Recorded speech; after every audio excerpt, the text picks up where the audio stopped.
কে কাকে ব্যবহার করবে সেই আশায় আপনি পড়ে থাকলেন। তা না, এরকম অনেক কথাবার্তা হয় যে আমাকে ব্যবহার করছে না, দে আর টু বিজি, ফেসবুক রিলস, এরকম অনেক কথাবার্তা হয় যে আমাকে ব্যবহার করছে না, এই করছে না, সেই করছে না। আমি দেখি অনেকের বেলায় এইসব ক্ষোভ থাকে। কে কাকে ব্যবহার করবে সেই আশায় আপনি পড়ে থাকলেন।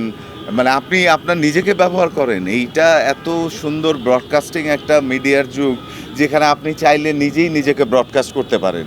তো আপনাকে কে ব্যবহার করবে, আর সেই ব্যবহারের জন্য আপনি কতটা যোগ্য হয়ে উঠলেন, আপনি নিজে প্রতিদিন শিল্পী হিসাবে সেই ব্যবহারের যোগ্যতার প্রমাণ দিতে পারছেন কিনা সেইটা বরং জরুরি।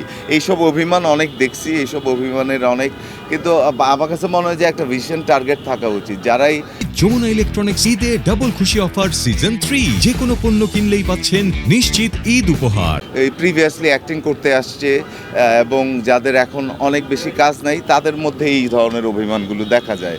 কিন্তু আমার কাছে মনে হয়েছে যে আপনি যদি সমসাময়িক হতে পারেন আপনার অভিনয় এবং কাজ দিয়ে, তখন আপনার এই ব্যবহার হইলেন না, বা হতে পারলে ভালো হইতো, বা আমাকে নিয়ে ভাবা হয় নাই, এই ধরনের অভিযোগ থাকবে না। তুফান সিনেমায় হ্যাঁ করার অনেকগুলো কারণ আছে। তুফান এইরকম একটা সিনেমা ছিল যে আসলে জুলাই বিপ্লবের আগে আমাদের সিনেমা ইন্ডাস্ট্রি এইরকম একটা বড় বাজেটের সিনেমা হচ্ছে, এবং পুরো ইন্ডাস্ট্রির ফিন্যান্সটা ঘুরে যাওয়ার একটা সম্ভাবনা ছিল। তারপরে তো দেশের রাজনৈতিক অস্থিরতার কারণে আমাদের ফিন্যান্স এবং মিডিয়া অনেকটা নিশ্চুপ হয়ে যায়। সেই জায়গা থেকে রাফি যখন এরকম একটা বড় বাজেটের সিনেমা করলো আর বললো যে ভাই এইখানে আপনার একটা গেস্ট অ্যাপিয়ারেন্স করতে হবে, তো ওই যে প্রথমেই আমি যে কথা বলছি যে ফেলো ফিল্ম মেকাররা যখন আমার কাছে তার ফিল্ম মেকারের দাবি নিয়ে আসে যে ভাই আপনার তো থাকতে হবে, তখন আসলে সেই ছবিটা বা সেই প্রজেক্টটা আমার নিজের প্রজেক্ট হয়ে যায়। সেভাবেই আমি ওই প্রজেক্টগুলোতে ইনভলভড হই।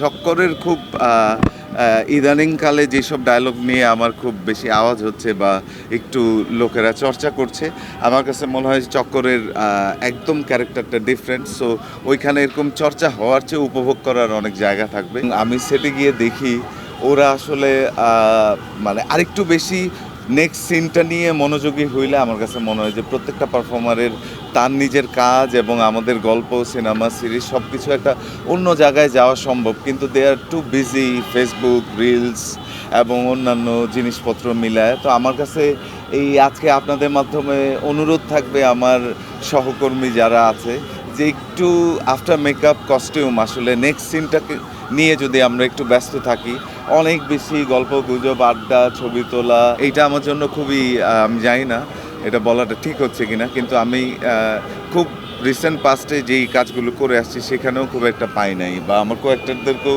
দেখি নাই খুব ব্যস্ত থাকতে যে ভাইয়া চলেন যে নেক্সট সিনটা আমরা কেমনে কী করতে পারি। তো এইটা হইলে আমার কাছে মনে হয় যে আসলে ওই চরিত্রটার জন্যই নির্দিষ্ট ওই পারফর্মারটাকে হায়ার করা হয়েছে। একটা ডিজাইনের মধ্যে দিয়ে ডিরেক্টর সহ পুরো টিম ওই চরিত্রটাকে পোট্রে করতে চায়। তো সেখানে যতটা বেশি পারফর্মার ক্যারেক্টারের মধ্যে থাকতে পারবে, তত পারফর্মার সহ সেই গল্পের জন্য উপকার।